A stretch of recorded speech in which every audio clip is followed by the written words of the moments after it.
A true creepy story of A clone man. मेरा नाम सारा है और ये वाक़या उस वक्त हुआ जब मैं 13 साल की थी। मेरे पेरेंट्स को अर्जेंटली कंपनी के सिलसिले में कहीं जाना पड़ा, तो उन्होंने मुझे डिनर के लिए कुछ पैसे दे दिए ताकि मैं अपने डिनर का अरेंज कर सकूं। शाम हुई तो मैं अपने टीवी लॉन्च में बैठी हुई थी और अपना फेवरेट सीरियल देख रही थी। मैंने एक पिज़्ज़ा ऑर्डर करवाया था और मैं काफ़ी फ़न कर रही थी।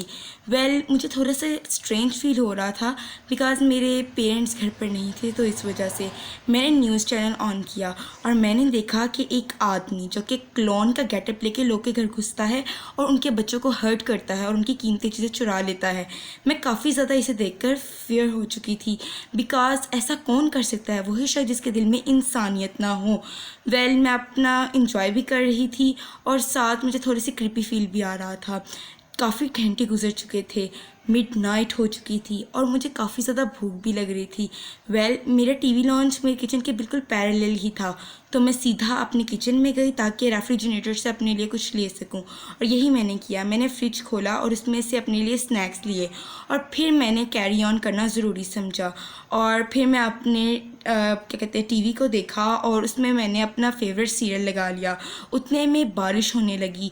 जब रेन ड्रॉप्स स्ट्राइक हो रहे थे मेरे रूफ़ के साथ, तो बिल्कुल उन्हीं की आवाज़ आ रही थी और एक अजीब सी स्ट्रेन सी आवाज़ भी आ रही थी बिकॉज़ वो जो स्ट्राइकिंग की आवाज़ थी वो काफ़ी ज़्यादा फेयर थी और मौसम भी काफ़ी ज़्यादा डार्क था, तो मुझे थोड़ी सी स्लीपिंग भी आ रही थी।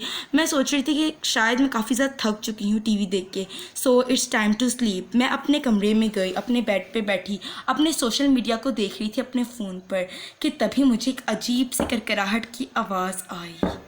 It was too much creepy for me. मैंने नीचे जाकर देखना ज़रूरी समझा कि कौन है जो ऐसी आवाज़ क्रिएट कर रहा है, और जो मैंने डार्क शेडो में फिगर देखा उसे देखते ही मेरे रोंगटे खड़े हो गए। वो फिगर बहुत ही ज़्यादा क्रैकिंग थी और उसके हाथ में कुछ हैवी ऑब्जेक्ट भी था, लाइक उसने अपने नीचे रखा हुआ था। मैं काफ़ी ज़्यादा फेयर हो गई। मैं जल्दी से अपने कमरे में गई बगैर किसी शोर के। मैंने आराम से दरवाज़ा बंद किया और फ़ौरन पुलिस को कॉल करना ज़रूरी समझा।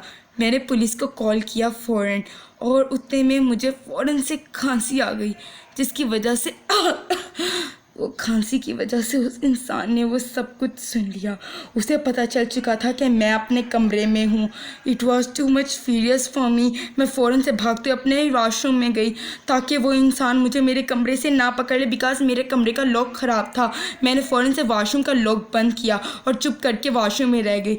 और उसके बाद जो मेरी स्वेटिंग हो रही थी, मेरे चिल्स आ रहे थे और टू मच फीरियस फॉर मी, और मेरे गूस बम्स भी क्रिएट हो रहे थे। मुझे कुछ समझ नहीं आ रहा था मैं क्या करूँ। It was too much creepy for मी। वो इंसान जो बाहर था वो बार बार दरवाज़ा खोल रहा था और वो कोई और नहीं बल्कि वो एक क्लोन मैन था। उसकी आंखें और उसके दांत बहुत ही ज़्यादा क्रीपी थे, उसके हरे रंग के बाल थे और वो बहुत ही ज़्यादा क्रीपी था और उसे देख के मैं काफ़ी ज़्यादा शॉक्ड हो चुकी थी। मेरे वॉशरूम में एक बड़ी विंडो थी जिससे वो जो कि कनेक्ट थी हमारे रूफ से। मैं सीधा उस पर गई और मैं स्लिप हुई और मैं नीचे गिर गई। थोड़ी देर के लिए मैं फेंट हो चुकी थी। मुझे ऐसा लगा मेरे पैर की हड्डी टूट चुकी है, लेकिन मैंने हिम्मत ना हारी। मैं भागती अपने घर से बाहर निकलने लगी थी कि मुझे पुलिस के सायरन की आवाज़ आई। पुलिस ने फ़ौरन उस क्रीपी इंसान को गिरफ़्तार कर लिया। ये मेरे लिए बहुत ही ज़्यादा दहकने वाली बात थी बिकॉज़ मैं बहुत ज़्यादा डर चुकी थी और मुझे काफ़ी ज़्यादा चिल्स फील हो रहा था। मैं अपने पेरेंट्स के बगैर नहीं रह सकती थी। मेरे पेरेंट्स फ़ौरन आए, उन्होंने मुझे हक किया, मुझे दिलासा दिया कि बेटा अब हम तुम्हें कभी भी कहीं छोड़ के नहीं जाएंगे। और वो दिन गया और आज का दिन है। मेरे पेरेंट्स हमेशा मेरे साथ रहते हैं, लेकिन उस दिन को जब भी मैं याद करती हूँ तो मेरे रोंगटे खड़े होते हैं। तो चलो फ्रेंड्स, आज के लिए इतना ही। I hope you like this video. If you like it, please subscribe it and also hit the bell icon for more updates. I want to see you in my next video. Then take care and bye.